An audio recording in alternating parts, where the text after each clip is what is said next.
Hello everyone, स्वागत है बच्चों आप सबका हमारे इस नए लेक्चर में सॉल्यूशंस ऑफ ट्रायंगल के। और बेटा आज के लेक्चर में हम उसी से चीज से आगे बढ़ेंगे जो बेटा जहां पर मैंने आपके लिए एंड किया था लेक्चर। मैं आपको सर्कम सर्कल और इन सर्कल का बेटा पूरा कंसेप्ट समझा दिया था और उसके बाद बेटा आज हमें एक सर्कल पढ़ना था। मैं आपको बेटा आज का लेक्चर देखो शुरुआत करने के पहले एक चीज बता दूं कि ये जितने भी हम स्पेशल तरीके के सर्कल्स पढ़ रहे हैं, कि वो सर्कम सर्कल हो, कि वो इन सर्कल हो, कि वो एक्स सर्कल हो, या जो भी मैं स्पेशल पॉइंट्स पढ़ रहा हूँ कि भाई जहां पे मीडियंस इंटरसेक्ट करती हैं उसको सेंट्रॉइड बोलते हैं, जहां पे ऑल्टीट्यूड्स इंटरसेक्ट करती हैं उसको बेटा आप ऑर्थो सेंटर बोलते हो। ये सब आएगा आज के लेक्चर में, ठीक है। उसके बाद जैसे एंगल बाइसेक्टर्स का इंटरसेक्शन पॉइंट इन सेंटर होता है, ये मैंने आपको बताया। तो ये सारी चर्चा बेटा कोऑर्डिनेट ज्योमेट्री में भी होगी, ठीक है ना। मेरे पास बहुत सारे बच्चों का रिक्वेस्ट आ रहा है कि भाई इसके बाद इस चैप्टर के बाद मैं कोऑर्डिनेट ज्योमेट्री स्टार्ट करूं। तो पक्का बच्चों फाइनल है कि इसके बाद हम कोऑर्डिनेट ज्योमेट्री पढ़ेंगे, that is point, straight line and circles. ये तीन चैप्टर हम इसके बाद पढ़ेंगे और उसके बाद फिर हम बायनोमियल परम्यूटेशन कॉम्बिनेशन दोबारा देखेंगे जो हमारा एक इंडिपेंडेंट टॉपिक है। एंड फाइनली फिर कोनिक सेक्शन अपने पास आएगा, that will be parabola, ellipse and hyperbola. और फिर 11th का मैथ्स मोर और लेस कंप्लीट हो जाएगा। तो आज का लेक्चर बेटा अपन स्टार्ट करते हैं। अभी बस मैं आपको ये बताना चाहता हूँ कि ये जो स्पेशल सर्कल्स या ये जो स्पेशल पॉइंट्स की मैं बात कर रहा हूँ, इन पर बेटा डिटेल में चर्चा कोऑर्डिनेट ज्योमेट्री में जब पॉइंट वाला मैं चैप्टर पढ़ाऊंगा ना उसमें भी होगी, ठीक है ना। तो आप बिल्कुल भी ये मत सोचिएगा कि सर आपने तो जल्दी जल्दी खत्म कर दिया, आपने कई सारी चीजें हमको बताई नहीं। ऐसा बेटा बिल्कुल भी नहीं है। जो अभी यहाँ के लिए रेलेवेंट है मैं आपको वो बता रहा हूँ, और जो भी बेटा एडिशनल आपको इन्फॉर्मेशन चाहिए कि सर्कम सर्कल के बारे में एडिशनल इन्फॉर्मेशन, इन सर्कल के बारे में, फिर ऑर्थो सेंटर, सेंट्रॉइड, इन सेंटर, इन सब के बारे में बेटा एडिशनल इन्फॉर्मेशन पूरा का पूरा आपको पॉइंट वाले चैप्टर में मिलेगा कोऑर्डिनेट ज्योमेट्री में। तो चलिए शुरुआत करते हैं आज के लेक्चर की। लेकिन शुरू करने के पहले आप में से जितने भी बच्चे अब तक हमारे टेलीग्राम चैनल को ज्वाइन नहीं किए हैं बेटा, इमीडिएटली नीचे डिस्क्रिप्शन बॉक्स में देखिए टेलीग्राम चैनल का लिंक आपको दिखाई दे रहा होगा, उसे ज्वाइन करिए। उसे ज्वाइन करने से आपको बच्चों बेनिफिट ये होगा कि मेरे सारे लेक्चर के अपडेट्स आपको समय से मिल जाएंगे और जो भी मैं होमवर्क के लिए प्रैक्टिस शीट शेयर करूंगा वो भी आपको उस टेलीग्राम चैनल में मिल जाएगी, ताकि आपकी पढ़ाई और बेहतर हो पाए। तो चलिए मैं बेटा कंसेप्ट आपको बताना स्टार्ट करता हूं, आप तब तक जल्दी से वीडियो को लाइक कर दीजिए। तो देखिए हम बेटा ये चीज तो देख लिए थे इन सेंटर में, है ना। इन सेंटर में हमने क्या चीज देखी थी? इन सेंटर में हमने ये देखा था कि इन सेंटर जो होता है ना, एक्स सर्कल चालू करने के पहले मैं आपको ये नोट बता देता हूं कि इन सेंटर जो होता है it is the point of intersection, it is the point of intersection in center, it is the point of intersection of क्या था? एंगल बाइसेक्टर्स था, point of intersection of angle bisectors था। ये बात तो हमको पता है कि incentre was the point of intersection of angle bisectors. उसी तरीके से बच्चों जो सर्कम सेंटर होता है, ठीक है, उसी तरीके से बच्चों जो सर्कम सेंटर होता है, ये मैंने सोचा था कि मैं आपको पॉइंट वाले चैप्टर में बताऊंगा, लेकिन चलो अभी बता देता हूं, कोई बात नहीं। सर्कम सेंटर बेटा होता है it is the point of intersection of, it is the point of intersection, it is the point of intersection of the perpendicular bisectors, of the perpendicular bisectors, point of intersection of the perpendicular bisectors of the sides of the triangle, ठीक है ना। Triangle के बच्चों जो sides होते हैं ना उनके परपेंडिकुलर बाइसेक्टर्स जो होते हैं उनका इंटरसेक्शन पॉइंट होता है। जैसे बेटा आप समझो, ये सब नोट है ना, नोट आप डाल के इसको लिखेंगे। इसका देखो मैं आपको मतलब समझाता हूं कि हमने देखो सर्कम सेंटर कल क्या बोला था कि एक ऐसा सर्कल, सर्कम सर्कल था एक ऐसा सर्कल जो कि ट्राइंगल के तीनों वर्टिसेस से पास होता है, वही था सर्कम सर्कल। और उसका जो सेंटर होता था उसको बेटा हम बोलते थे सर्कम सेंटर। ये चीज आपको पता थी। अब इमेजिन करो बेटा अगर मैं सर्कम सेंटर को O बोलता हूं, अगर बेटा मैं सर्कम सेंटर को O बोलता हूं तो बहुत सिंपल सी एक बात है कि आप तो नॉर्मली इसको ऐसे समझो, आप बेटा नॉर्मली इसको ऐसे समझो कि ये A है पॉइंट, ये B है, ये C है। इमेजिन करो कि आप क्लास 9th या 10th में, इमेजिन करो आप क्लास 9th या 10th में हो और मैं आपको बोल रहा हूं कि मेरे पास एक सर्कल है जिसका सेंटर O है और उसमें BC एक कॉर्ड है। इमेजिन करो अपने 9th और 10th के सर्कल्स के चैप्टर को बेटा जो आप पढ़ के आए हैं कि मेरे पास एक सर्कल है विद सेंटर O और उसमें BC नाम की एक कॉर्ड है। ट्राइंगल वैंगल की मैं बात ही नहीं कर रहा, मैं सिर्फ ये बोल रहा हूं कि BC नाम की उसमें कॉर्ड है। तो आपको एक थ्योरम याद आता है कि perpendicular from the centre to a chord bisects the chord. आपको ये चीज पता चलती है कि अगर बेटा मैं O से एक परपेंडिकुलर ड्रॉप करूंगा BC पे तो वो जो परपेंडिकुलर होगा वो 100% इस कॉर्ड को बाइसेक्ट करेगा। ये बात आपको पता है। इसका मतलब कि ये वाला साइड और ये वाला साइड बराबर होगा, मतलब ये जो OD होगा ये परपेंडिकुलर बाइसेक्टर होगा ऑफ साइड BC। ये बात श्योर है that OD is the perpendicular bisector, OD is the perpendicular bisector of side BC। ये जो साइड BC है इसका परपेंडिकुलर बाइसेक्टर होगा OD। सिमिलरली बेटा अगर मान लो मैं आपको बोलता कि यार O से ना हम एक परपेंडिकुलर ड्रॉप करते हैं ऑन कॉर्ड AC, ट्राइंगल की मैं बात ही नहीं कर रहा हूं, मैं आपको बोल रहा हूं कि मेरे पास एक कॉर्ड है AC और उस AC कॉर्ड पे मुझे O से ना परपेंडिकुलर ड्रॉप करना है। तो यार मान लेते हैं ये किसी पॉइंट E पर मैंने इसको ड्रॉप किया, तो आप अगेन क्या बोलेंगे, perpendicular drawn from the centre to a chord bisects the chord, मतलब कि वो AC वाले कॉर्ड को बाइसेक्ट करेगा। अगर बाइसेक्ट करेगा तो ये वाला साइड और ये वाला साइड भी बराबर होगा, ये वाला साइड और ये वाला साइड भी क्या होगा बच्चों, बराबर होगा। यही तो मैं आपको समझाना चाह रहा हूं। एंड विद सेम लॉजिक यहां से आप देखो क्या बोल सकते हैं, that OE is the perpendicular bisector of AC। Same चीज आप बोल सकते हैं, OE is the perpendicular bisector of AC। And with same logic बेटा अगर मैं यहां से एक परपेंडिकुलर ड्रॉप करूं ऑन AB पर बेटा अगर मैं परपेंडिकुलर ड्रॉप करूं तो आपको दिखाई दे रहा है that OF will be the perpendicular bisector of AB। Same logic से ना, सेम लॉजिक से OF will be the perpendicular bisector of AB। ये बात आपको क्लियर है। तो बेसिकली ये जो पॉइंट O आ रहा है, ये पॉइंट O आ क्या रहा है, ये पॉइंट O तो आपका सर्कम सेंटर था, और ये पॉइंट O क्या आ रहा है, it is the point of intersection of the perpendicular bisectors of the sides of triangle. ये जो ट्राइंगल है बेटा इसके साइड्स, इस ट्राइंगल के साइड्स का जहां पर परपेंडिकुलर बाइसेक्टर मीट करता है उसे कहा जाता है सर्कम सेंटर, है ना। मैंने इनिशियली ये प्लान किया हुआ था कि यार ये मैं आपको पॉइंट वाले चैप्टर में पढ़ाऊंगा, क्योंकि मुझे पॉइंट वाले चैप्टर में ये सब दोबारा आपको पढ़ाना है, सारी चीजें इसमें बेटा मेरे को दोबारा पढ़ानी है, क्योंकि उसमें हम कोऑर्डिनेट्स के बेसिस पे पढ़ेंगे, लेकिन ये सारे कंसेप्ट्स आप दोबारा पढ़ेंगे पॉइंट वाले चैप्टर में, जो हमारा नेक्स्ट चैप्टर होने वाला है। कोई बात नहीं बेटा, खैर कोई बात नहीं। तो अगर बच्चा आपको ये चीज समझ में आती है, ठीक है, अगर बेटा आपको ये वाली चीज समझ में आती है, तो मैं आपको सिंपल सी एक बात पूछ रहा हूं कि देखो अभी मेरे पास जो ट्राइंगल ABC था, अभी जो बेटा मेरे पास ट्राइंगल ABC था that was acute triangle, acute angle triangle, है ना। अभी मेरे पास जो ट्राइंगल ABC था that was acute angle triangle.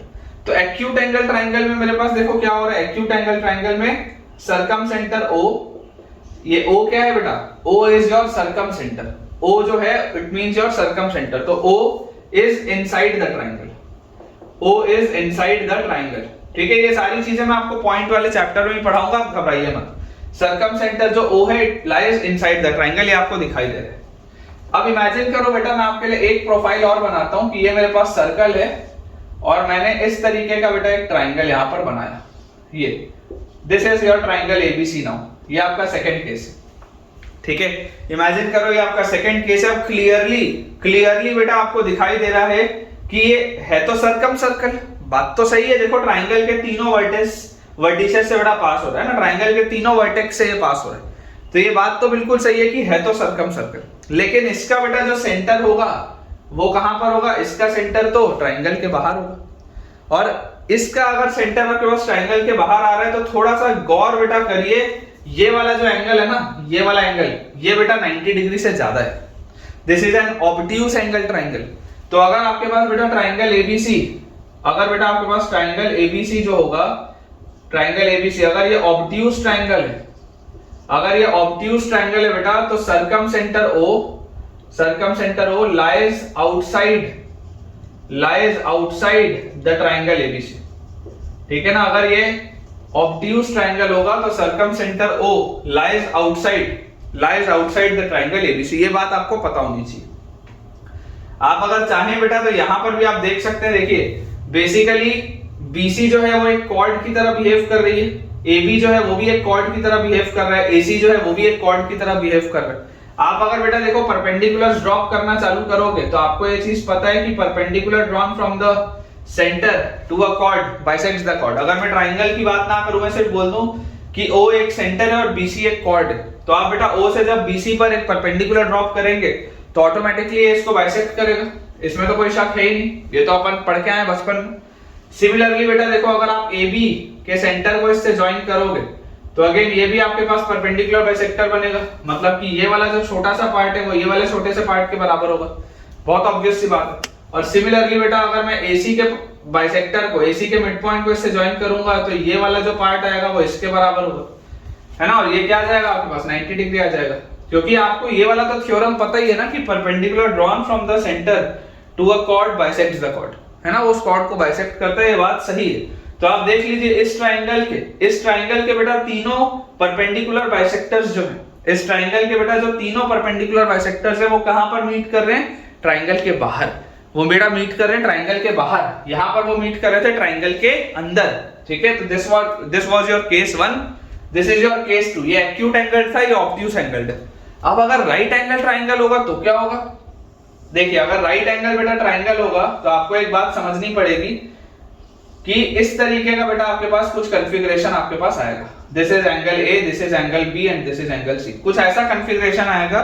और आपको बच्चों ये बात पता होनी चाहिए कि सर्कल के अगर आपने अंदर एक ट्राइंगल बनाया है और अगर वो राइट एंगल ट्राइंगल है तो 100% बेटा ये वाला एंगल आपका 90 डिग्री होगा, क्योंकि ये भी आप क्लास 9-10 में सर्कल में पढ़ के आए कि angle in a semi circle, है ना। सेमी सर्कल के अंदर बेटा देखो ये जो है ये सेमी सर्कल है, this is your circum centre O, ये सेमी सर्कल है। तो सेमी सर्कल के अंदर अगर आप सेमी सर्कल के अगर बेटा अंदर आप सेंटर बनाते हैं, है ना, ट्राइंगल बनाते हैं, तो वो ट्राइंगल क्या होता है, राइट एंगल ट्राइंगल होता है। तो अगर बच्चों मेरे पास राइट एंगल ट्राइंगल हुआ, ये एक्यूट एंगल था, देखो एंगल एक छोटा था, ये ऑब्ट्यूज एंगल है और ये राइट एंगल है। तो राइट एंगल ट्राइंगल का सर्कम सेंटर कहां होता है, it lies in the middle point of hypotenuse. तो आप यहां पर लिख सकते हैं in right triangle circum centre O is the middle point या mid point, is the mid point of hypotenuse। ये किसका मिड पॉइंट है बच्चों, this is the mid point of hypotenuse. ये जो हाइपोटेनियस वाली लाइन है BC, इसका मिड पॉइंट है O। इसको भी आप देखो बेटा बहुत आसानी से चेक कर सकते हो। देखो आपके पास ये चीज आपको बच्चों पता है कि यार BC वाली लाइन जो है, तो BC वाली लाइन में तो परपेंडिकुलर बाइसेक्टर जो भी होगा वो ऐसा ही निकलेगा, ऑब्वियसली O से ही पास करेगा क्योंकि उसका मिडिल वाला पॉइंट है वो। वैसे ही अगर आप AC वाली लाइन लोगे बेटा तो AC वाली लाइन का जो परपेंडिकुलर बाइसेक्टर होगा वो भी देखो O से आएगा। और अगर बेटा मैं AB वाली लाइन लूंगा तो AB वाली लाइन का भी देखो बेटा जो परपेंडिकुलर बाइसेक्टर होगा वो भी कहां से आएगा, O से आएगा।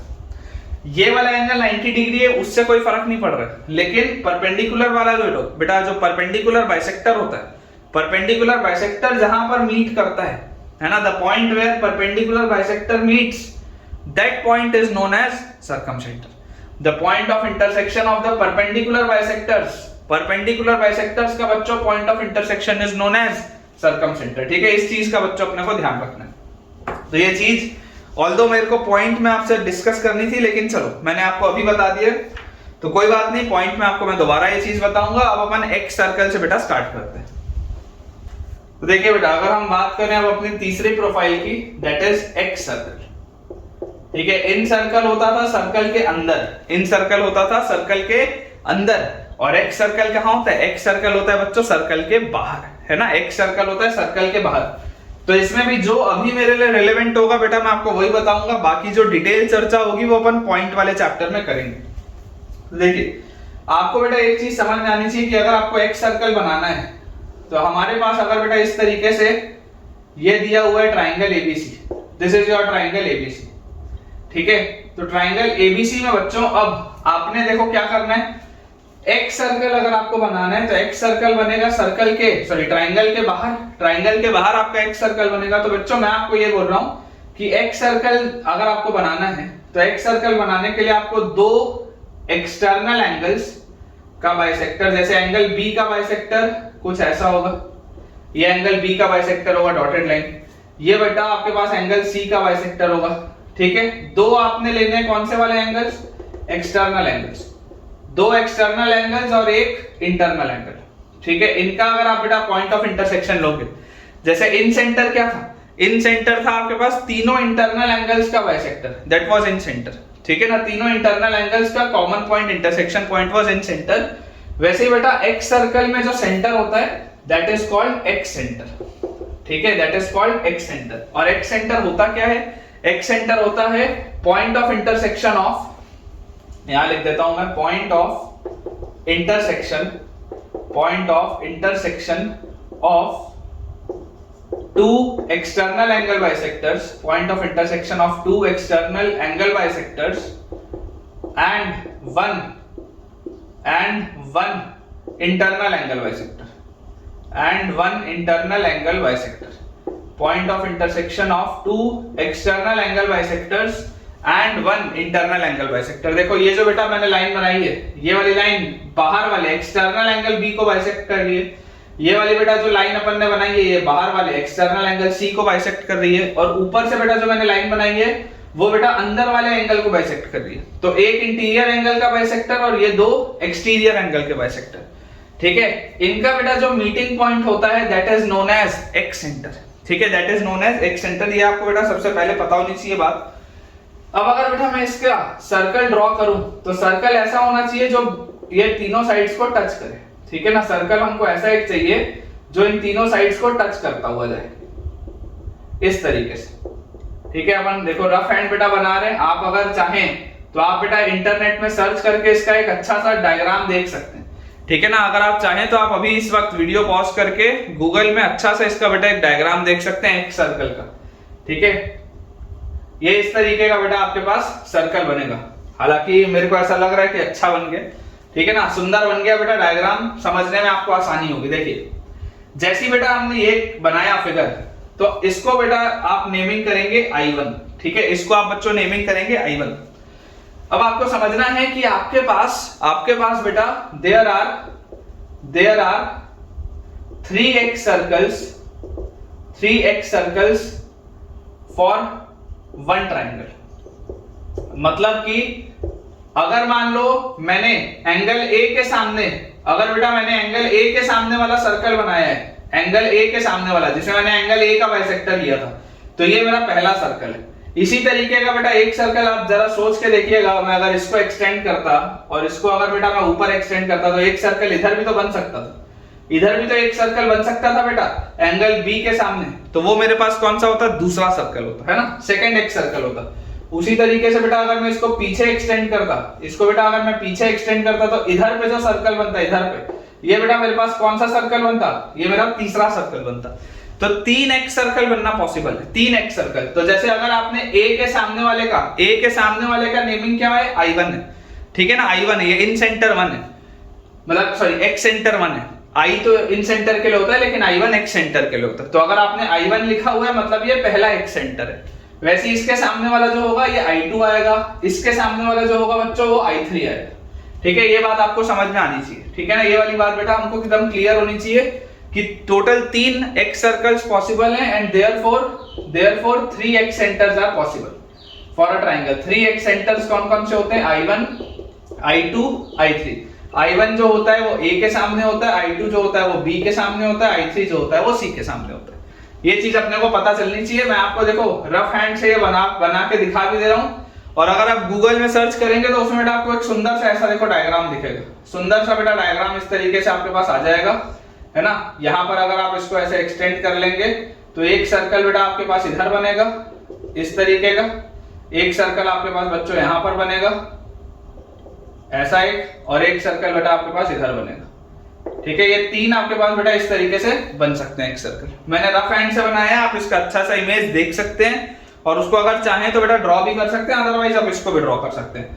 अगर ये A है, ये B है, ये C है, तो A के सामने वाला I1, B के सामने वाला I2, C के सामने वाला I3, ठीक है। एक सेंटर 1, एक सेंटर 2, एक सेंटर 3। इन पर अभी बेटा अपन चर्चा अच्छे से देखिए करते हैं। इसको मैं तब तक थोड़ा सा क्लियर कर देता हूं। तो यहाँ पर बेटा देखो अपने को जो समझने वाली बात है, ठीक है ना। अब इसके मैं बहुत ज्यादा फॉर्मूले कहां से आए और उसके डेरिवेशंस में नहीं जाऊंगा, लेकिन मुझे बेटा जो चीजें रेलेवेंट हैं और आप भी आराम से समझ सकते हैं वो बेटा मैं आपको देखो सारी की सारी चीजें बताता हूं। तो हमने यहाँ पर देखो एक चीज ये देख ली कि ये 2 एक्सटीरियर एंगल बाइसेक्टर्स को हमने लेना है, एक इंटीरियर एंगल बाइसेक्टर को लेना है, बिल्कुल सही है। फिर सर्कल जो है बेटा वो इसको टच करता है ना, एक्स सर्कल जो है, एक्स सर्कल टचेस, लिख देता हूं मैं, x circle touches one side BC and two sides produced. कौन कौन से 2 साइड्स प्रोड्यूस आपने किए आगे, AB and AC। AB and AC, मतलब AB और AC को भी टच नहीं कर रहा है बेटा। AB को आपने जब प्रोड्यूस किया, AC को जब आपने प्रोड्यूस किया, तब उनको वो टच कर रहा है, ठीक है ना बेटा, तब आपको वो टच कर रहा है। तो ये आपका पहला एक सर्कल है अपोजिट टू वर्टेक्स A। ये वाली बात बेटा अपने को समझ में आनी चाहिए सबसे पहली, तो ये तो एकदम क्लियर है। अब इसके बाद बेटा, इसके बाद जो इंपॉर्टेंट अपने पास चीज है, इसके बाद देखिए इंपॉर्टेंट चीज आपके पास ये है बेटा कि आपको एक बात पता है कि जब भी सर्कल किसी साइड को टच कर रहा होता है तो वो बेसिकली साइड इस पर क्या बिहेव करती है, टेंजेंट का बिहेव करती है ना। जैसे अगर देखो ये BC को टच कर रहा है तो जिस पॉइंट पे टच कर रहा होगा बेटा, जिस पॉइंट पे, वो पॉइंट पे टेंजेंट हो गया वो। अगर वो AC प्रोड्यूस को टच कर रहा है तो इस पॉइंट पे टेंजेंट होगा, ठीक है ना। तो अपन देखो अब सॉलिड लाइन में बना रहा हूं, सॉलिड लाइन इस तरीके की, थोड़ा इसको डार्क भी कर देता हूं मैं, थोड़ी सी इसको डार्क कर देते हैं। ये बेटा आपकी जो सॉलिड लाइन है ये वाली, this solid line is perpendicular. ये बात आप बोल सकते हैं कि ये क्या है, परपेंडिकुलर है, क्योंकि इस पॉइंट पे ये इसको टच कर रहा है, इस पॉइंट पे बेटा ये इसको टच कर रहा है। वैसे ही यहां पर देखो, यहां पर अगर बेटा इधर पे मान लेता हूं मैं इसको टच कर रहा है, तो ये जो आपके पास लाइन है बेटा, ये सॉलिड लाइन, ये जो बच्चों सॉलिड लाइन है, इसको थोड़ा सा मैं डार्क कर देता हूं, ठीक है। ये भी अगेन क्या होगा, परपेंडिकुलर होगा, ठीक है ना, परपेंडिकुलर होगा। और वैसे ही बेटा एक परपेंडिकुलर कहां आएगा, यहां पर ये अगर इसको टच कर रहा है तो ये, इसको भी थोड़ा सा अपन बेटा डार्क करते हैं इस तरीके से, ठीक है, इस तरीके से। तो बेसिकली आपके पास ये भी परपेंडिकुलर है। इस सर्कल पर आपको कितनी टेंजेंट्स दिखाई दे रही है, 3 टेंजेंट्स। एक ये BC वाली टेंजेंट है, एक ये AB प्रोड्यूस वाली टेंजेंट है, एक ये AC प्रोड्यूस वाली टेंजेंट है। तो टेंजेंट अगर आपके पास सर्कल पे है तो पॉइंट ऑफ कांटेक्ट में बेटा, पॉइंट ऑफ कांटेक्ट में ये पहला पॉइंट ऑफ एक कांटेक्ट है, ये एक पॉइंट ऑफ कांटेक्ट है, ये एक पॉइंट ऑफ कांटेक्ट है। तो आपको एक चीज बेटा क्लास 10th के अपने नॉलेज से पता है कि पॉइंट ऑफ कांटेक्ट पे रेडियस, पॉइंट ऑफ कांटेक्ट पे रेडियस और टेंजेंट 90 डिग्री बनाती, इसलिए अपन ने वो बना लिया। अब सिंपल सा बेटा जो नॉमेनक्लेचर है, सिंपल सा नॉमेनक्लेचर, जैसे देखो सर्कल अगर ट्राइंगल के अंदर होता है, सर्कल बेटा अगर ट्राइंगल के अंदर होता है तो उसका रेडियस आप क्या बोलते हो, R बोलते हो, स्मॉल r आप बोलते हैं ना उसका रेडियस। और जो सर्कम सर्कल आपके पास होता है, सर्कम सर्कल का बच्चों आप रेडियस क्या बोलते हैं, सर्कम सर्कल का रेडियस आप कैपिटल R बोलते हैं, ठीक है ना। सर्कम सर्कल का रेडियस आप कैपिटल R बोलते हैं। और स्मॉल सर्कल का, इन सर्कल का बच्चों आप रेडियस क्या बोलते हैं, इन सर्कल का रेडियस इज स्मॉल r, है ना, इन सर्कल का रेडियस इज स्मॉल r। तो उसी तरीके से बेटा विद दैट सेम लॉजिक, ठीक है ना, विद दैट सेम लॉजिक बेटा मैं आपको ये चीज बता रहा हूं कि अगर मैं इसी कंसेप्ट को थोड़ा सा एक्सटेंड करूं तो मैं आपको बोलूंगा इसका रेडियस बोला जाता है स्मॉल r1, ठीक है, इसका रेडियस बच्चों बोला जाता है स्मॉल r1। ये बात आपको समझ में आनी चाहिए। ये जो आपके पास I1 सेंटर वाला सर्कल है जो वर्टेक्स A के सामने, ठीक है ना, वर्टेक्स A के सामने वाले को आप I1 बोल रहे हैं, तो I1 सेंटर वाले जो सर्कल होगा, इस I1 सेंटर वाले सर्कल का रेडियस क्या होगा बेटा, स्मॉल r1, ठीक है, इसका रेडियस होगा स्मॉल r1। स्मॉल r आप नहीं लिखेंगे, स्मॉल r जो है वो फिक्स्ड है इन सर्कल के लिए। स्मॉल r1 आप लिखेंगे बेटा किसके लिए, x सर्कल के लिए, और वो भी कौन सा वाला x सर्कल, जो A के सामने। अगर मैं यहां वाले x सर्कल की बात करता तो इसका रेडियस स्मॉल r2 होता, अगर मैं यहां वाले x सर्कल की बात करता तो इसका रेडियस स्मॉल r3 होता, C के सामने। ये चीज बेटा अपने को देखो ध्यान से समझ में आनी चाहिए, ठीक है। अब बेटा मैं आपके लिए अब थोड़ा सा यार कुछ रिजल्ट्स लिख देता हूं जो आपको डायरेक्टली समझ के चलना है, उसका मैं डेरिवेशन नहीं करूंगा। इन केस किसी बच्चे को देखो डेरिवेशन चाहिए होगा तो आप मुझे कमेंट से पूछ सकते हैं, मैं आपको बता दूंगा, कोई दिक्कत की बात नहीं है।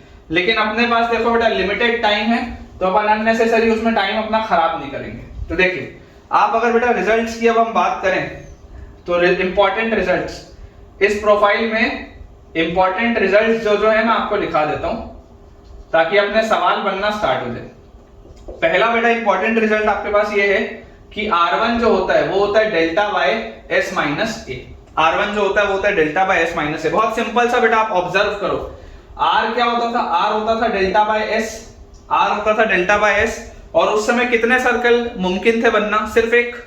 उस समय मैं कितना सर्कल बनाता था, इन सर्कल कितने बनते हैं, केवल एक बनता है, इसलिए मैंने लिखा डेल्टा बाय S। लेकिन अब एक सर्कल कितने बन सकते हैं, एक सर्कल तो 3 बन सकते हैं, A के सामने वाला अलग, B के सामने वाला अलग, C के सामने वाला अलग। तो अगर मैं R1 की बात कर रहा हूं A के सामने वाले की, तो A के सामने वाले का आपके पास R1 देखो सेम तरीके का रिजल्ट है, R1 आ जाएगा डेल्टा बाय S माइनस ए।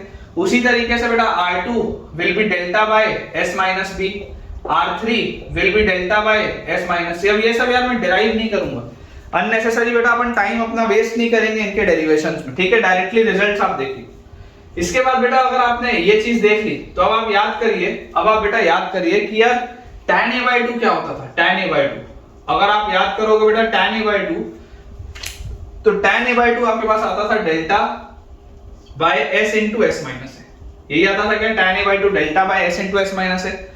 तो यार ये डेल्टा बाय s माइनस है तो क्या है, डेल्टा बाय s माइनस है तो r1 है, मतलब ये पूरी चीज तो क्या लिखी हुई है, r1 लिखी हुई है, ये पूरी चीज तो r1 लिखी हुई है। तो यार यहां से बेटा, यहां से मैं इसको देखो रिजल्ट क्या लिख सकता हूं, जो अगला इंपॉर्टेंट रिजल्ट है that is r1 is equal to s tan a/2, r1 is equal to s tan a/2, ठीक है, ये पहला important result. Similarly r2 will be equal to s tan b/2 and r3 will be equal to s tan c/2, है ना। आपको बेटा अगर ये रिजल्ट सारे के सारे एक फॉर्मूला शीट में मुझसे चाहिए होंगे तो आप मुझसे कमेंट से बता सकते हैं।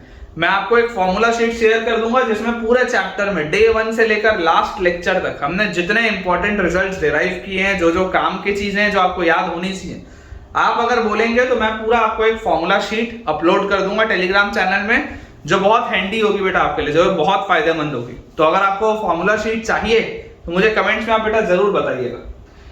तो ये एक अपने पास अगला इंपॉर्टेंट रिजल्ट है that r1 is equal to s tan a/2, r2 is equal to s tan b/2 and r3 is equal to s tan c/2।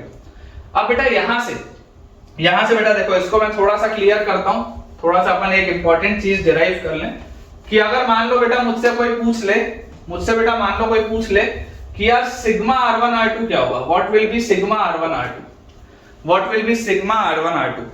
तो आप बोलेंगे सिग्मा r1 r2 मतलब होता है r1 r2 plus r1 r3 plus r2 r3, यही होता है sigma r1 r2। तो क्योंकि तीन तरीके की चीजें, एक r1 है, एक r2 है, एक r3, तीन अगर बेटा मेरे पास तरीके की चीजें हैं तो r1 r2 का sigma will be r1 r2 plus r1 r3 plus r2 r3। अब जरा देखो बेटा ध्यान से, r1 r2 तो this will be s tan a/2 multiplied by s tan b/2, उसके बाद प्लस हमारे पास आ जाएगा s tan a/2 multiplied by s tan c/2 plus s tan b/2 multiplied by s tan c/2, ठीक है, ये चीज आ गई। और जैसे बेटा ये चीज मेरे पास आई, आप तो बेटा s स्क्वायर ले लो कॉमन, s स्क्वायर कॉमन लेते ही, s स्क्वायर बेटा कॉमन लेते ही अंदर देखो क्या बचा, tan a/2 tan b/2 tan a/2 tan c/2 tan b/2 tan c/2, इसको क्या मैं sigma tan a/2 tan b/2 बोल सकता हूं क्या, sigma tan a/2 tan b/2, यही तो अंदर लिखा है, tan a/2 tan b/2 tan a/2 tan c/2 tan b/2 tan c/2, यही तो अंदर लिखा है। और याद करो बेटा, आपने कंडीशनल ट्रिग्नोमेट्रिकल आइडेंटिटीज पढ़ी है मुझसे, मैंने आपको प्लेन ट्रिग्नोमेट्री में कंडीशनल ट्रिग्नोमेट्रिकल आइडेंटिटीज पढ़ाई हैं, और कंडीशनल ट्रिग्नोमेट्रिकल आइडेंटिटीज में मैंने आपको बताया था, कंपाउंड एंगल से मैंने आपको बताया था कि यार sigma tan a/2 tan b/2 की वैल्यू होती है 1, ठीक है, एक ट्राइंगल के अंदर if a plus b plus c is equal to pi, तो sigma tan a/2 tan b/2 की वैल्यू होती है 1। ये बेटा बात मैं आपको बताया हूं ऑलरेडी, ठीक है ना, ये चीज मैंने आपको ऑलरेडी उसमें समझाया है प्लेन ट्रिग्नोमेट्री में कंपाउंड एंगल्स में, जो ट्रिग्नोमेट्री फेज 1 था उसमें बेटा मैंने आपको ये वाली चीज बताई हुई है। तो अगर बेटा sigma tan a/2 tan b/2 1 होता है तो यार इसकी पूरी की वैल्यू क्या आ गई, s स्क्वायर आ गई, अंदर वाला तो पूरा 1 हो गया, इसकी वैल्यू क्या आ गई, s स्क्वायर आ गई। तो हमको बेटा जो बात पता होनी चाहिए, थर्ड इंपॉर्टेंट रिजल्ट जो ये आपने लिखा है उससे डिराइव होता है third important result that sigma r1 r2 this is equal to s square, ठीक है, sigma r1 r2 is equal to s square. काफी हैंडी आता है बेटा ये रिजल्ट, काफी हैंडी आता है, ठीक है। तो यार ये वाली भी चीज हो गई। अब एक बेटा चीज मैं आपको इस फिगर में और समझा देता हूं, उसके बाद फिर बेटा अपन ऐसा करेंगे कि इस फिगर को मिटा के कुछ सवालों की प्रैक्टिस करेंगे और कुछ इंपॉर्टेंट रिजल्ट्स और देखेंगे। एक चीज मैं आपको बता दूं, जब भी बेटा हम इस तरीके की प्रोफाइल देखते हैं, है ना, जब भी हम इस तरीके की बच्चों प्रोफाइल देखते हैं, हमारे मन में एक चीज आनी चाहिए कि यार देखो, आप इमेजिन करो कि I1 है, आप मान लो इसको, आप बेटा इसको मान लो साइड K, इसको आप मान लो साइड L, इसको आप मान लो साइड M, मान सकते हो फॉर द टाइम बिंग आप बेटा इसको मान लो this is K, this is L, this is M, ये वर्टेक्स के जो लोकेशंस हैं। तो यार देखो ये जो सर्कल है बेटा, इस सर्कल में बेटा exterior and external point A से ये दो टेंजेंट डले AM और AL, देखो ध्यान से AM और AL, AM और AL बेटा देखो दो एक्सटर्नल टेंजेंट है इस सर्कल पे, तभी तो ये पॉइंट ऑफ कांटेक्ट पे 90 डिग्री बना रहे हैं। तो आप यहां से देखो क्या बोल सकते हो, AM will be equal to AL, ये बात आपको आती है समझ में, that AM will be equal to AL। इसके बाद बेटा मुझे एक चीज पता है कि इस एक्सटर्नल पॉइंट B से, इस एक्सटर्नल पॉइंट B से बेटा दो टेंजेंट्स डले BM और BK, BM और BK, ठीक है, BM is equal to BK, ये आपके पास आपको समझ में आता है। और BM is equal to BK के बाद बेटा एक्सटर्नल पॉइंट C से भी दो टेंजेंट डले हैं CK और CL, देखो ध्यान से CK और CL, तो आप यहां पर लिख लो CL is equal to CK, ये बात भी आती समझ में, CL is equal to CK, ये तो कंसेप्ट एकदम क्लियर है। तो यार यहां से बेटा अगर अपन थोड़ा सा इसको ध्यान से समझें तो हमको यार ये चीज समझ में आती है कि AM को आप क्या लिख सकते हो, AM को आप लिख सकते हो बेटा AB plus BM, this is equal to AL को आप क्या लिख सकते हो, AC प्लस CL, और यहां से बेटा AB प्लस BM को आप लिख सकते हो BK, और बेटा AC प्लस CL को आप लिख सकते हो CK। तो यार AB प्लस BK, देखो AB प्लस BK, और यहां पर लिखा है AC plus CK, AC plus CK, ये दोनों देखो आपस में आपको बराबर दिख रहा है, ये दोनों बेटा आपको आपस में बराबर दिख रहा है। और आपको एक चीज पता है ऑल्सो बेटा आपको ये चीज पता है कि AB plus AC plus BK plus CK, इसकी वैल्यू क्या है, 2s होगी क्या, पेरीमीटर है ना, AB plus AC plus BK plus CK, इसकी वैल्यू तो 2s होगी, AB plus AC plus BK plus CK, इसकी वैल्यू तो 2s होगी। तो यार अगर इसकी वैल्यू 2s होगी तो मुझे यहां पर देखो दिखाई दे रहा है कि AB प्लस BK तो किसके बराबर है, AC प्लस CK के, ये चीज बराबर है AC प्लस CK के। तो आप यहां पर बोल सकते हो twice of AB plus BK is equal to 2s, इसको आप ऐसा लिख सकते हो twice of AB plus BK is equal to 2s। और बेटा अगर मैं 2 से ये 2 को काट दूं तो AB प्लस BK क्या था बेटा, BM के बराबर था, तो AB प्लस BM S के बराबर होगा। और अगर बच्चों AB प्लस BM S के बराबर होगा मतलब ये AM जो है ना, ये AB प्लस BM क्या है, AB प्लस BM AM है, तो ये AM देखो किसके बराबर आ रहा है, S के बराबर। तो जो चीज बेटा मुझे प्रोफाइल में इसमें पता होनी चाहिए वो ये है कि ये जो A से लेकर M तक की दूरी है, ये A से लेकर बच्चों M तक की दूरी है, दिस विल बी स्मॉलेस्ट, ठीक है, सेमी पेरीमीटर होगा बेटा A से लेकर M तक की दूरी। ये अक्सर बच्चों को नहीं पता होता बेटा, एक सर्कल की प्रोफाइल में अक्सर बच्चों को ये चीज नहीं पता होती, स्टार लगा लीजिएगा आप यहाँ पे, है ना। अगर आपको बेटा ये मैंने आज नया सिखाया है, अगर बेटा ये मैंने आपको आज नया सिखाया है तो आप मुझे अभी कमेंट्स में बताइए, ताकि मैं इस तरीके के और पॉइंट्स आपके लिए लेके आ पाऊं, क्योंकि मुझे पता है कौन कौन सी चीजें बच्चों को नहीं पता होती, मुझे पता है कौन कौन से पॉइंट पे सवाल बनता है जिसमें तुमसे गलती होगी। तो अगर ये तुमने नया सीखा है और तुमको अगर ये नहीं पता था तो इमीडिएटली बेटा मुझे कमेंट्स में आप बताओ। तो ये हमारे पास देखो बेटा क्या आ गया, AM का वैल्यू आ गया S के बराबर, और अगर ये पूरा S है तो A से लेकर L तक की बेटा जो दूरी होगी, A से L तक की भी दूरी क्या होगी, S होगी, ठीक है, A से लेकर L तक की भी दूरी क्या होगी, S होगी। और बेसिकली यही S और ये S बेटा पूरा का पूरा पेरीमीटर है 2s, क्योंकि ये आधा हिस्सा इसके बराबर और ये वाला आधा हिस्सा इसके बराबर है, तो ये बेसिकली पूरा 2s आ जाएगा, ठीक है। चलिए इसको बेटा मैं इस वाले साइड को थोड़ा सा क्लियर करता हूं, उसके बाद अपन कुछ और इंपॉर्टेंट रिजल्ट्स देखते हैं। अगला बेटा देखो अपने पास जो इंपॉर्टेंट रिजल्ट लिखा है, नेक्स्ट इंपॉर्टेंट रिजल्ट है बेटा फोर्थ, 3 अपन ने देख लिया, चौथा रिजल्ट। आपको बेटा एक चीज पता है, आपको एक चीज पता है कि स्मॉल r क्या होता था, स्मॉल r होता था 4 capital R sin a/2 sin b/2 sin c/2। ये बात आपको पता थी कि स्मॉल r की वैल्यू होती थी 4 times capital R sin a/2 sin b/2 sin c/2। तो बेटा जो स्मॉल r1 होता है, अगेन डिराइव इसको नहीं करेंगे, small r1 is 4r sin a/2 cos b/2 cos c/2, ठीक है। R2 होता है 4r sin b/2 cos c/2 और cos a/2, और बेटा आपके पास R3 होता है 4r sin c/2 cos a/2 cos b/2। ये इंपॉर्टेंट है बेटा, ये आपको पता होना चाहिए, ठीक है, ये आपको बेटा पता होना चाहिए। बेसिकली स्मॉल r को बेटा आप जिस फॉर्मेट में लिखते हैं, कि अगर आपने स्मॉल r को लिखा डेल्टा बाय s, तो आपको ये पता होना चाहिए कि r1 होता है delta by s minus a, r2 होता है delta by s minus b, ये सब अभी बताया ना, r3 होता है delta by s minus c, आपको सब पता होना चाहिए। स्मॉल r आपको जिस भी फॉर्मेट में पता है, उसके बाद आप बेटा बोलते हो small r is equal to s minus a tan a/2, ठीक है ना, क्योंकि tan a/2 क्या होता था, tan a/2 होता था delta by s into s minus a, तो s minus a से s minus a कटेगा, डेल्टा बाय s बचेगा जो आ रहा था। यही होता था s minus b tan b/2, यही होता था बेटा s minus c tan c/2।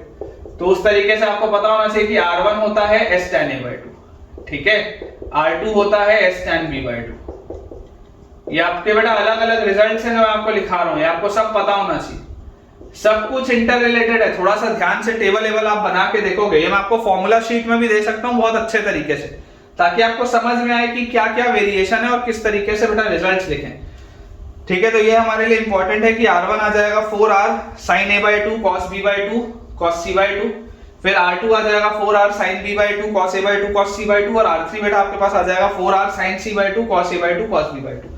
उसके लिए बेटा देखो मैंने अलग से आपको ये भी लिखा दिया कि R1 होता है delta by s minus a, R2 होता है delta by s minus b और R3 होता है delta by s minus c।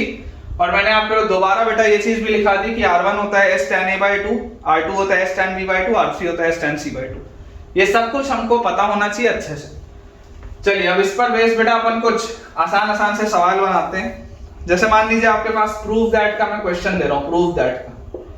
Prove that में बेटा मेरे पास पहला सवाल लिखा है 16 capital R square into small r R1 R2 R3 is equal to a square b square c square. अब ये सब याद नहीं रखना है, ये सब याद नहीं रखना है बेटा, ये तो खटाखट आप सॉल्व कर लेंगे, कोई बहुत बड़ी बात नहीं है। देखो ये अगर बेटा आपको प्रूव करना है तो याद करो 16 कैपिटल R क्या होता था, कैपिटल R बेटा मैं कल आपको बार बार कितनी दफे लिखाया हूं, कैपिटल R होता था ABC upon 4 delta, capital R होता था ABC अपॉन 4 डेल्टा उसका स्क्वायर। स्मॉल r क्या होता है, स्मॉल r होता है delta by s। Small r1 क्या होता है, स्मॉल r1 होता है बेटा delta by s minus a, देखो यहाँ लिखा हुआ है। स्मॉल r2 होता है delta by s minus b, small r3 होता है delta by s minus c, सब लिखा है यहाँ, ठीक है। तो यार यहाँ से आप बेटा ध्यान से इसको देखेंगे तो आपको बेटा मिलेगा 16 मल्टीप्लाइड बाय ABC का स्क्वायर अपॉन नीचे क्या लिखा है 16 डेल्टा स्क्वायर, उसके बाद ऊपर क्या लिखा हुआ है बेटा डेल्टा की पावर 4, और नीचे क्या लिखा हुआ है देखो ध्यान से s minus a s minus b s minus c। तो बेटा root over s minus a s minus b s minus c क्या होता था, डेल्टा होता था।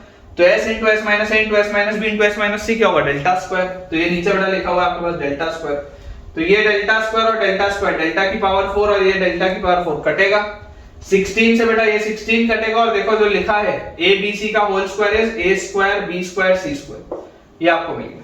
बहुत आसान, ठीक है ना, बहुत ही आसान है बेटा।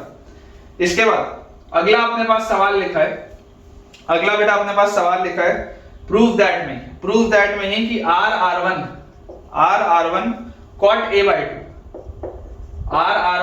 a/2 is equal to delta. याद नहीं रखना है, मैं फिर बोल रहा हूं बेटा, याद रखने की कोई भी जरूरत, थोड़ी सी भी जरूरत आपको नहीं। तो बेटा आप याद करिए बच्चों इस बात को कि ये स्मॉल r को तो फिलहाल के लिए चलो स्मॉल r ही रहने दो, या चलो स्मॉल r को भी आप लिख लो delta by s, small r को आप लिख लो डेल्टा बाय s। R1 क्या होता है, अभी मैंने देखा R1 होता है s tan a/2, R1 क्या होता है, R1 होता है s tan a/2, और बगल में क्या लिखा है, बगल में लिखा है cot a/2। एकदम तुच्चा सवाल, एकदम ही तुच्चा सवाल है, tan a/2 और cot a/2 कट गया, ये s से s कट गया, बचा डेल्टा, वही लेके आना, वही चीज तो लेके आनी थी बेटा। देख लो एकदम इजी से क्वेश्चन है, R1 लिखा ना s tan a/2, बस आप R1 की जगह s tan a/2 डालो, r को लिखो delta by s, cot a/2 tan a/2 cut जाएगा, सॉल्व हो जाएगा। आसान से सवाल है, ठीक है। चलिए अगला बेटा देखते हैं, यहीं पर अपन कर लेते हैं, थोड़ी सी अपने पास जगह बची है। नेक्स्ट अपने पास लिखा है प्रूव दैट का ही सवाल है, तीसरा, ठीक है ना, प्रूव दैट का ही सवाल है। R1 R2 R3 is equal to R into s square, है ना, सिर्फ s का स्क्वायर है, r नहीं है उसमें, r बाहर है। अब यार ये भी बहुत आसान सा सवाल है, देखो पूरा का पूरा चीज को आप बेटा देखो कैसे लिख सकते हो। R1 को आप लिख सकते हो बहुत आराम से बेटा delta by s minus a, ये देखो लिखा हुआ है मैंने, क्या लिख सकते हो इसको, delta by s minus a।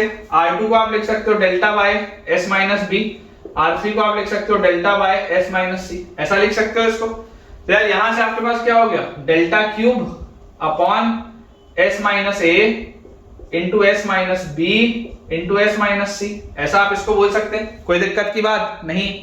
मैं आपको बोलता हूँ बेटा एक एस आप मल्टीप्लाई कर दो नीचे भी और ऊपर भी। क्यों ये मैंने किया इसको बेटा, मैंने इसलिए किया क्योंकि मुझे पता है S into S minus A into S minus B into S minus C क्या होता है यार, ये तो डेल्टा स्क्वायर होता है, ठीक है ना, ये तो डेल्टा स्क्वायर होता है। तो यार ये डेल्टा स्क्वायर और डेल्टा क्यूब अगर कटेगा तो ऊपर एक डेल्टा बचेगा, ऊपर बेटा एक डेल्टा बचेगा। और s इंटू डेल्टा, तो बेटा देखो अगर आपके पास s इंटू डेल्टा आया, s इंटू डेल्टा, तो s इंटू डेल्टा अगर बेटा आपके पास आ रहा है, बेटा देखो आप डेल्टा को क्या लिख सकते हो, डेल्टा को आप क्या लिख सकते हो बेटा, delta will be r into s, delta will be r into s, तो s into r into s, तो आपके पास देखो क्या आ गया, r इंटू s स्क्वायर आ गया, वही लेके आना था, वही चीज बेटा अपने को लेके आनी थी। तो मैं आपको फिर बता रहा हूं बहुत इजी क्वेश्चन है बेटा, अगर आपके कंसेप्ट्स क्लियर हो तो सवाल बहुत आसान है इस चैप्टर में। नेक्स्ट क्वेश्चन बेटा अपने पास लिखा है, अगेन प्रूव दैट का ही सवाल है। प्रूव दैट में बेटा अपने पास लिखा हुआ अगला सवाल, r1 upon r2 r3, r1 upon r2 r3 is equal to tan square a by 2 is equal to tan square a by 2, ये बेटा आपके पास सवाल दिया है, ठीक है। r1 upon r2 r3 is equal to tan square a by 2। Again बेटा देखिए r1 अपॉन r2 r3 अगर मेरे पास लिखा है तो आप tan a by 2 वाली अगर चीज में सोचोगे तब भी चलेगा, अगर आप पूरे को डेल्टा और s में कन्वर्ट करोगे तब भी चलेगा। अपन देखो r को लिख लेते हैं डेल्टा बाय s, ठीक है, r1 को अपन लिख लेते हैं delta by s minus a upon r2 will be delta by s minus b, r3 will be delta by s minus c। तो यार ये डेल्टा डेल्टा डेल्टा स्क्वायर और नीचे का भी डेल्टा स्क्वायर ये तो कट गया, तो इसको बेटा अगर आप थोड़ा ऊपर लेके जाओगे तो आपके पास आएगा s minus b into S minus C upon S into S minus A, ये चीज आपके पास आएगी, s minus B into S minus C upon S into S minus A, ये बेटा आपके पास आ गया। और जैसे ही आपके पास ये चीज आई बेटा तो आप जरा याद करो, अगर मैं बोल दूं divide numerator and denominator, divide numerator and denominator, divide numerator and denominator by BC, divide numerator and denominator by BC, तो आपके पास क्या आ गया s minus b into S minus C upon BC divided by नीचे क्या लिखा है s into S minus a by BC। तो यार ये तो क्या लिखा है, ये तो यार मैं पढ़ा हूं रूट ओवर, जब मेरे पास साइन a बाय 2 क्या होता था याद करो, साइन a बाय 2 होता था root over s minus b into S minus C by BC, cos a by 2 क्या होता था root over s into S minus a by BC, ये सब मैंने पढ़ा है।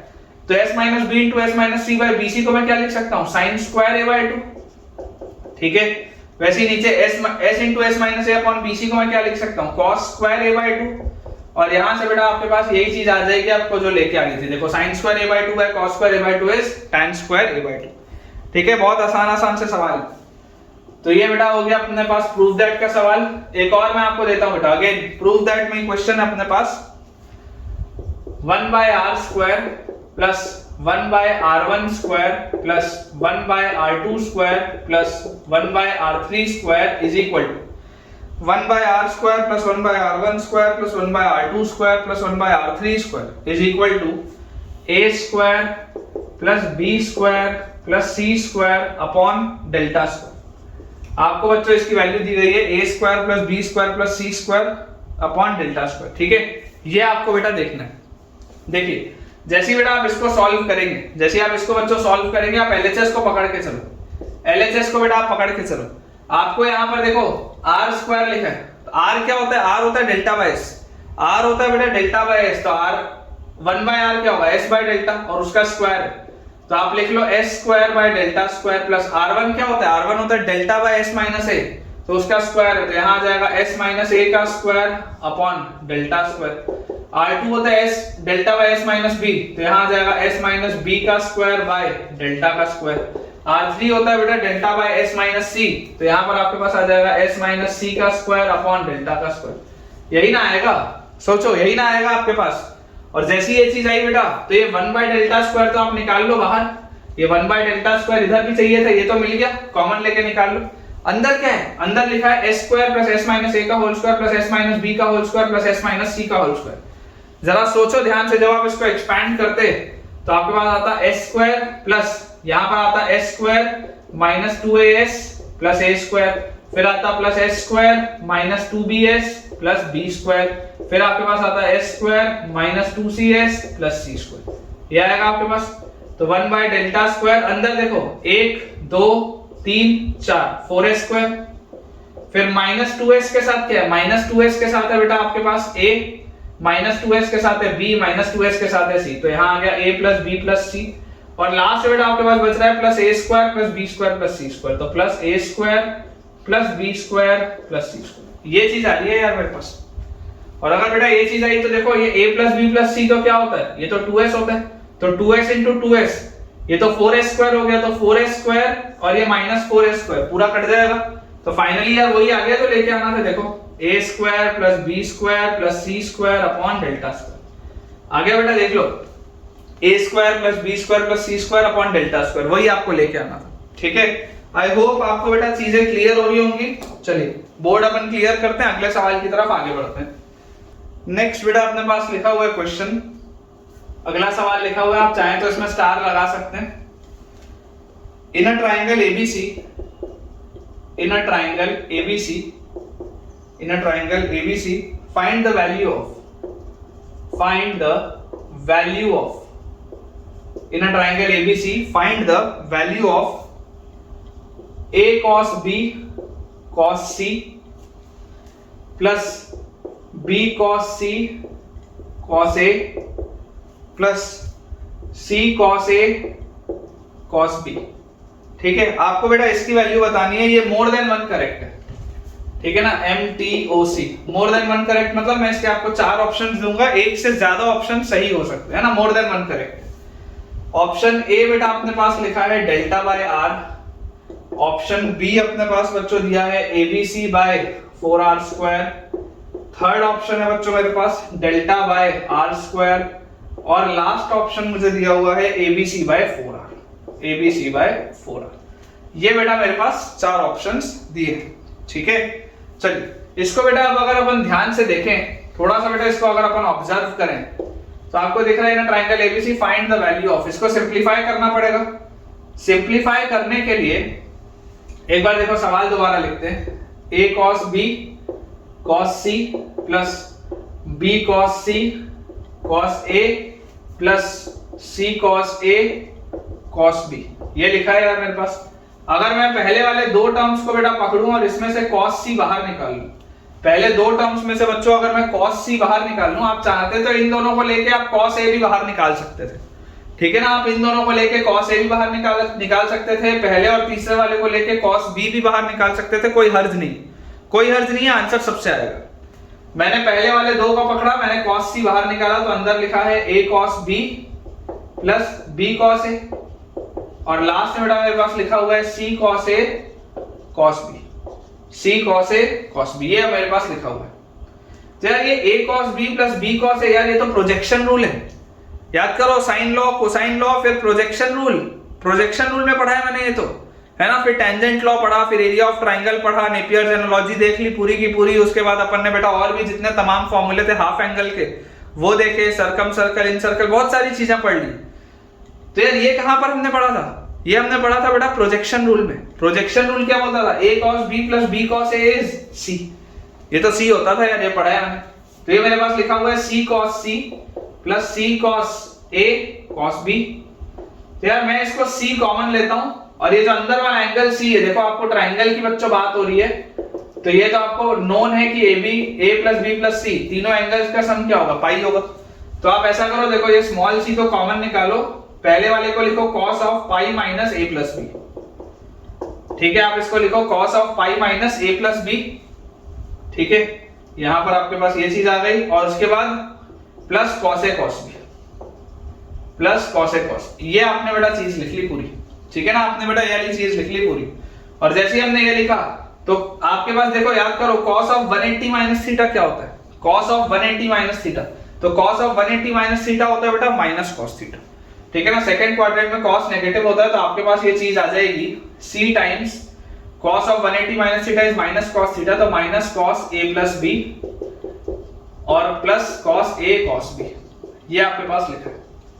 अब यहां से बेटा मुझे पता है c times minus cos of a plus b क्या होता है, cos of a plus b होता है cos a cos b minus sine A sine B. Cos of A plus B होता है cos A cos B minus sine A sine B, minus sine बाहर वैसे का वैसे ही, और प्लस लिखा है cos A cos B, plus मेरे पास लिखा है कॉस ए कॉस बी। तो ध्यान से देखो, ये minus cos A cos B और ये plus cos A cos B cut जाएगा। तो आपके पास ये पूरी चीज सॉल्व होके क्या आ गई, सी टाइम्स माइनस माइनस प्लस, तो सी times sign A sine B. ये आ गया यार मेरे पास, तो मेरे पास क्या आ गया, सी times sign A sine B. और अगर बेटा मेरे पास आ गया सी times sign A sine B, तो मैं क्या जानता हूं, मुझे एक चीज पता है कि a बाय साइन ए क्या होता था, a बाय साइन ए तो 2r के बराबर होता था। देखो r वाले टर्म्स दिख रहे हैं ना, इसलिए मैं इसको r में कन्वर्ट करने की कोशिश कर रहा हूं। जबरदस्ती साइन ए को हाफ एंगल में ब्रेक मत करना, जबरदस्ती साइन बी को हाफ एंगल में ब्रेक मत करना। आपको पता होना चाहिए आप क्या कर रहे हो। आपके सारे ऑप्शंस में देखो साइड्स हैं, एरिया है, सर्कम रेडियस है। सारे ऑप्शंस में साइड्स है, एरिया है, सर्कम रेडियस है। तो इसको हाफ एंगल में ब्रेक करके फायदा क्या होगा, कुछ भी नहीं। तो थोड़ा अपना दिमाग लगाइए, है ना, थोड़ा अपना दिमाग लगाइए कि यार साइन ए कहां पे और आता था। साइन ए या तो आप इसको ट्राइंगल वाले एरिया से रिप्लेस कर सकते हो, उसमें कोई दिक्कत नहीं है कि वो जो 2 डेल्टा बाय बीसी लिखते हो वो भी सही है, वो भी सही है, उसमें कोई हर्ज नहीं है। या आप यहां से देख सकते हो कि यार a बाय साइन ए अगर 2r होता था तो यार साइन ए का वैल्यू क्या आ जाएगा, a बाय 2r, तो c into a bye 2r। वैसे ही साइन b क्या आ जाएगा, b बाय 2r। तो यार ये पूरी चीज मेरे पास क्या आ गई, abc बाय 4r स्क्वायर। ये पूरी चीज मेरे पास क्या आ गई, abc बाय 4r स्क्वायर। अच्छा, अगर abc बाय 4r स्क्वायर ये बेटा पूरी चीज आ रही है, क्या ऐसा कोई भी ऑप्शन है क्या, देख लो बी ऑप्शन है, abc बाय 4r स्क्वायर। अच्छा, इसके बाद मुझे एक चीज क्या पता है, मुझे एक चीज पता है कि कैपिटल R होता है abc बाय 4 डेल्टा। तो यार abc बाय 4r क्या होगी, डेल्टा की वैल्यू होगी, abc बाय 4r डेल्टा होगा। तो इसको आप ऐसे भी तो लिख सकते हो, r स्क्वायर को आप अगर r इंटू r लिख लो तो abc बाय 4r क्या है, डेल्टा। तो this is delta by r, मतलब कि ऑप्शन ए भी सही है, ऑप्शन ए भी सही है, कोई हर्ज नहीं। ठीक है, ये हो गया बेटा मेथड 1, ये हो गया आपका मेथड 1, जहां पर आपने साइन ए को क्या डाला, a बाय 2r। यहां पर आपने साइन ए को डाला a बाय 2r। अब कोई बच्चे के मन में ख्याल आएगा कि सर हम तो ये भी पढ़े हैं कि हाफ bc साइन ए, हाफ bc साइन ए जो होता है वो ट्राइंगल का एरिया होता है। और आप तो सर ये बोल रहे हो कि साइन ए को आप एरिया और साइड्स के टर्म्स में लिखो, क्योंकि वही ऑप्शन।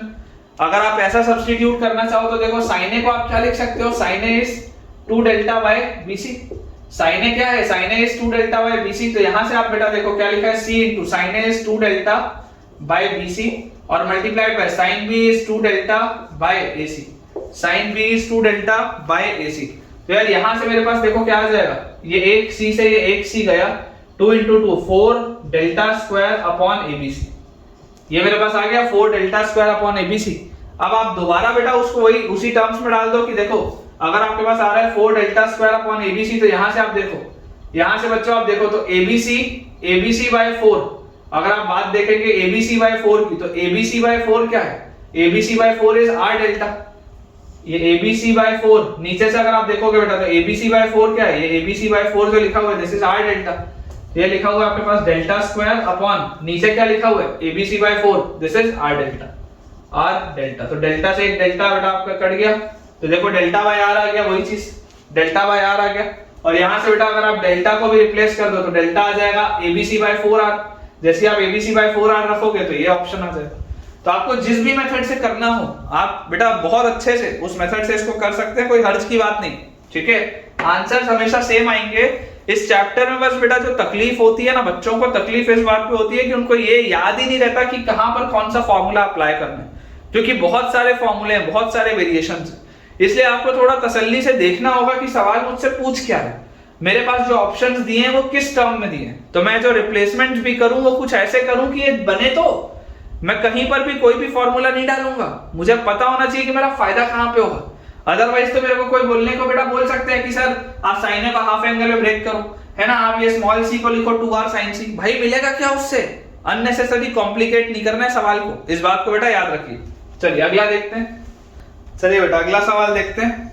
नेक्स्ट हमारे पास जो क्वेश्चन लिखा है उसमें लिखा हुआ है in a triangle ABC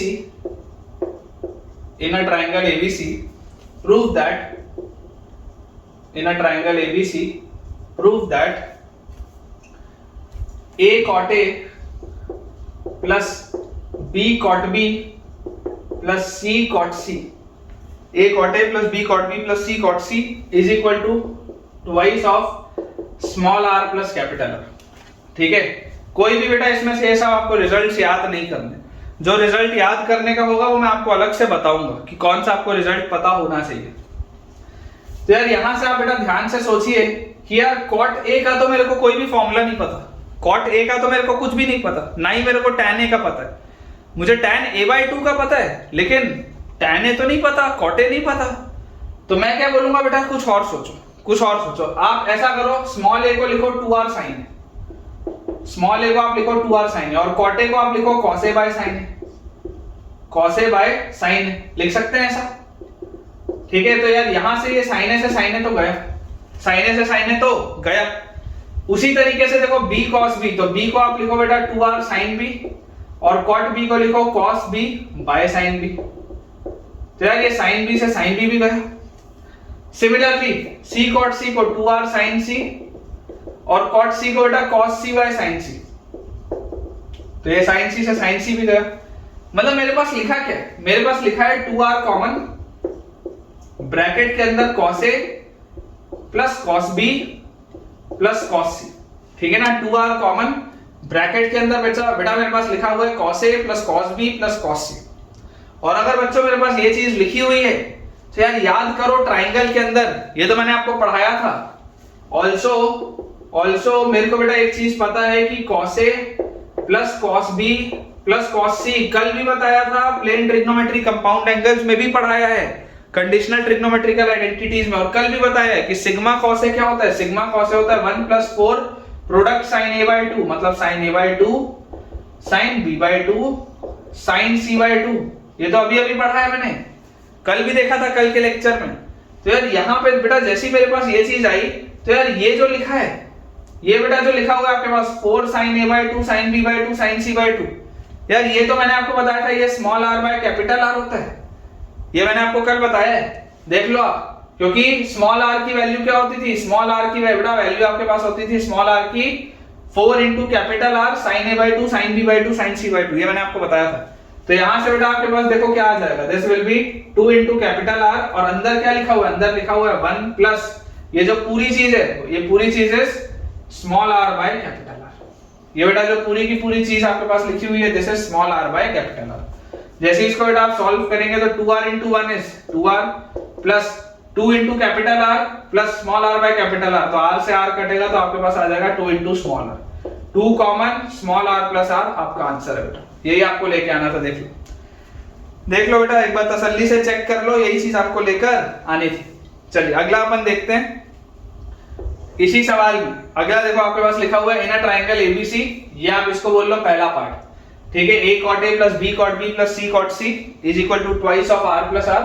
next हमारे पास लिखा हुआ है, अगली चीज हमारे पास लिखी हुई है अगेन वही, in a triangle ABC prove that cos square a by 2 plus cos square b by 2 plus cos square c by 2, cos square a by 2 plus cos square b by 2 plus cos square c by 2 is equal to 2 plus small r by 2 times of capital R। ये बेटा आपको लिखना है, cos square a by 2 plus cos square b by 2 plus cos square c by 2 is equal to 2 plus small r by twice of capital R। अब बेटा समझो इस बात को कि यार देयर आर मल्टीपल वेज जिससे कि आप इस सवाल को कर पाए, देयर आर मल्टीपल वेज बेटा जिससे आप इस सवाल को कर पाए। तो बेटा देखिए जैसे आप इसको सॉल्व करेंगे आपको जो चीज ध्यान देनी चाहिए कि यहां पर यार ये r बाय r का रेशियो लिखा है, r बाय r का रेशियो किस में आता था, r बाय r का रेशियो आता था सिग्मा कॉस ए में। यहां पर देखो सिग्मा कॉस ए में r बाय r का रेशियो आता था। तो मैं आपको यार ये बोलता हूं हाफ एंगल को आप फुल एंगल में कन्वर्ट करो, cos स्क्वायर a बाय 2 को आप लिखो 1 प्लस cos a बाय 2, ठीक है ना, a बाय 2 का डबल एंगल, फिर plus 1 plus cos b by 2, फिर plus 1 plus cos c by 2, double angle में आप बेटा इसको कन्वर्ट कर सकते हैं। तो यार यहां से मेरे पास क्या आ गया, यहां से मेरे पास आ गया 1 by 2 1 by 2 1 by 2 3 by 2 plus 1 by 2 into cos a plus cos b plus cos c, यही आएगा मेरे पास 3 by 2 plus 1 by 2 into cos a plus cos b plus cos c। और यार यहां से तो मेरे पास ये लिखा हुआ है 3 by 2 plus 1 by 2 into cos a plus cos b plus cos c। थोड़ी देर पहले देखो देखा था क्या होता है 1 plus small r by capital R। यार यहां से मेरे पास क्या आ गया 3 by 2 plus 1 by 2 plus r by 2r। तो आ गया क्या वही चीज, देखो 3/2 और 1/2 क्या होता है 4/2 विच इज 2 प्लस r/2। आसान है, ठीक है ना। देख लो 2 + r/2। तो जो भी बेटा आपको मेथड क्लिक हो, ठीक है ना, जो भी बच्चों आपको मेथड क्लिक हो आप उससे तो इसको बनाते चलिए, सवाल बनना ज्यादा जरूरी है। चलिए एक लास्ट बेटा अपन क्वेश्चन देखते हैं, फिर आज का लेक्चर अपना एंड करेंगे। क्वेश्चन आपके पास लिखा हुआ है, in a triangle ABC prove that a cos A plus b cos B plus c cos C। in a triangle ABC prove that a cos A plus b cos B plus c cos C is equal to 4r sin A sin B sin C is equal to 4r sin A sin B sin C। ठीक है, आपको बेटा ये चीज prove करनी है। Again इसमें बेटा एक कंडीशनल ट्रिग्नोमेट्रिकल आइडेंटिटी आएगी जो बहुत इंपॉर्टेंट है, ठीक है ना। मैं आपको ये रिकमेंड करूंगा कि अगर बेटा आपने कंडीशनल ट्रिग्नोमेट्रिकल आइडेंटिटीज नहीं पढ़ा है कंपाउंड एंगल्स में, तो आप बेटा एक बार अगले लेक्चर के पहले, ठीक है, मैंने कंपाउंड एंगल्स की प्लेलिस्ट अलग बनाई हुई है चैनल में, आप उस प्लेलिस्ट के अंदर बेटा सर्च करेंगे ना तो कुछ 23-24 वीडियोस हैं कंपाउंड एंगल्स के। तो उसमें बेटा एक लेक्चर ऐसा कोई है जिसमें मैंने हेडिंग में लिखा हुआ है कंडीशनल ट्रिग्नोमेट्रिकल आइडेंटिटीज, आप उसको अच्छे से सुनिए। उससे बेटा आपको बहुत सारे इंपॉर्टेंट रिजल्ट्स याद हो जाएंगे ट्राइंगल के अंदर के। जब a + b + c पाई होता है तो बहुत अच्छे कुछ रिजल्ट्स होते हैं, वो आपको याद होने चाहिए। देखिए यहां पर बेटा आपको एक चीज समझ में आती है, a को आप लिख सकते हैं 2r sin A, उसके साथ लिखा हुआ है cos A, प्लस b को आप लिख सकते हैं 2r sin B, उसके साथ लिखा हुआ है cos B, प्लस c को आप लिख सकते हैं 2r sin C, उसके साथ लिखा हुआ है cos C। ये हम कर सकते हैं, ठीक है। तो यार यहां से मेरे पास क्या चीज आ गई, ध्यान से अगर मैं देखूंगा तो r के साथ 2 sin A cos A sin 2A, plus r के साथ 2 sin B cos B sin 2B, plus r के साथ 2 sin C cos C sin 2C। तो यार ये क्या लिखा हुआ है यार, ये तो r sin 2A plus sin 2B plus sin 2C ये लिखा हुआ है यार, ये तो यही चीज लिखी हुई है। और सिग्मा sin 2A क्या होता था ट्राइंगल के अंदर, याद करो बेटा, conditional trigonometrical identity a + b + c pi होता है, तो sigma sin 2A is equal to 4 product sin A, पढ़ाया है ये मैंने, sigma sin 2A is equal to 4 product sin A। तो यहां पर देख लो आप, बस ये क्या लिखा हुआ है, सिग्मा sin 2A लिखा है, this will be 4 product sin A। Product sin A मतलब sin A sin B sin C, ये तो लेके आना था, देख लो 4r sin A sin B sin C, ये चीज हमको लेके आनी थी, ठीक है। ठीक है बच्चों, आज के लिए हम इतना ही रखते हैं, और मुझे लगता है कि आपको आज का लेक्चर बहुत पसंद आया होगा, खास तौर पर एक्स सर्कल का बेटा जो मैंने आपको पूरा कंसेप्ट बताया, कितने एक्स सर्कल्स हैं, कितने एक्स सेंटर्स हैं, उनके क्या रिजल्ट्स हैं, और ये सारे के सारे क्वेश्चंस। तो अगर बेटा आज आपका कॉन्फिडेंस इंक्रीज हुआ है तो आज का लेक्चर आपके लिए किस तरीके से मददगार रहा, वो जरूर मुझे आप अभी कमेंट्स में बताइए कि आज के लेक्चर ने आपकी मदद किस प्रकार से की। वीडियो अगर पसंद आया हो तो वीडियो को लाइक करना, चैनल को सब्सक्राइब करना और दोस्तों को इस चैनल को रेफर करना बिल्कुल भी ना भूलें। और अगर बेटा आपने अभी तक हमारा टेलीग्राम चैनल ज्वाइन नहीं किया है तो उसे जल्द से जल्द ज्वाइन करिए, ज्वाइनिंग लिंक नीचे डिस्क्रिप्शन में आपको दिया हुआ है। Thank you.